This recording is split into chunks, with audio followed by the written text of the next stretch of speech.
Cricket అభిమానులు ఎప్పుడెప్పుడా అని ఎదురు చూస్తున్న వన్డే ప్రపంచ కప్ ఫైనల్ మ్యాచ్ మరికొన్ని గంటల్లోనే ప్రారంభం కానుంది. తుది పోరులో భారత్ ఆస్ట్రేలియా జట్టు తలపడనున్నాయి. ప్రపంచంలోని అతిపెద్ద స్టేడియం వేదికగా ఈ మ్యాచ్ జరగనుంది. 130,000 మంది ప్రేక్షకుల సిట్టింగ్ సామర్థ్యం గల అహ్మదాబాద్లోని నరేంద్ర మోదీ స్టేడియం వేదికగా ఈ మ్యాచ్ జరగనుంది.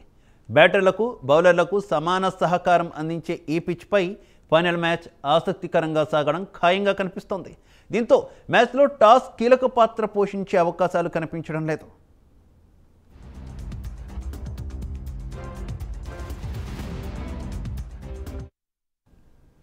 ఈ నేపథ్యంలో గత రికార్డును ఒకసారి పరిశీలిస్తే మోదీ స్టేడియంలో ఇప్పటివరకు 30 వన్డే మ్యాచ్లు జరిగాయి. ఇందులో మొదటి ఇన్నింగ్స్లో బ్యాటింగ్ చేసిన జట్టు 15 మ్యాచ్ల్లో, రెండో ఇన్నింగ్స్లో బ్యాటింగ్ చేసిన జట్టు 15 సార్లు గెలిచాయి. మొదటి ఇన్నింగ్స్ సగటు స్కోర్ 243గా ఉంటే సెకండ్ ఇన్నింగ్స్ సగటు స్కోర్ 208గా ఉంది. ఈ పిచ్పై అత్యధిక స్కోర్ 365 కాగా అత్యల్ప స్కోర్ 85గా ఉంది. ఇక్కడ అత్యధిక ఛేదన 325 పరుగులుగా ఉంది. టాస్ గెలిచిన జట్లు 17 మ్యాచ్ల్లో గెలిస్తే టాస్ ఓడిన జట్లు 13 మ్యాచ్ల్లో గెలిచాయి.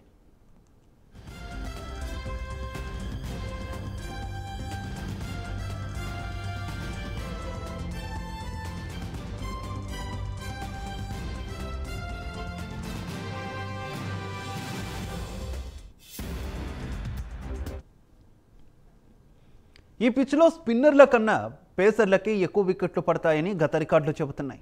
ఇప్పటివరకు ఇక్కడ పేస్ బౌలర్లు 246 వికెట్లు తీయగా స్పిన్ బౌలర్లు 135 వికెట్లు తీశారు.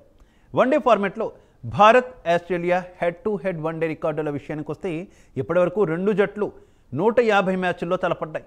అత్యధికంగా ఆస్ట్రేలియా 83 మ్యాచ్ల్లో గెలిచింది. భారత జట్టు 57 మ్యాచ్ల్లో గెలిచింది. 10 మ్యాచ్ల్లో ఫలితం తేలలేదు. ప్రస్తుతం రెండు జట్లు అన్ని విభాగాల్లో బలంగా ఉన్నాయి. ఈ టోర్నీలో టీమిండియా ఇప్పటివరకు ఒక్క మ్యాచ్ కూడా ఓడిపోలేదు.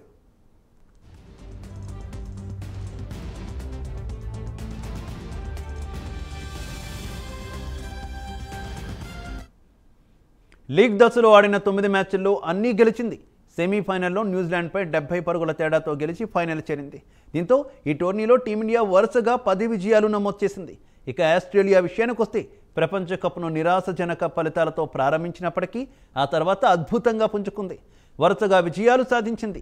ప్రారంభంలో వరుసగా ఎదురైన 2 ఓటములు మినహా ఆ తర్వాత మళ్ళీ ఓడిపోలేదు. లీగ్ దశలో వరుసగా 7 విజయాలతో పాటు సెమీఫైనల్లో సౌత్ ఆఫ్రికాపై విజయం సాధించి ఫైనల్లో అడుగుపెట్టింది.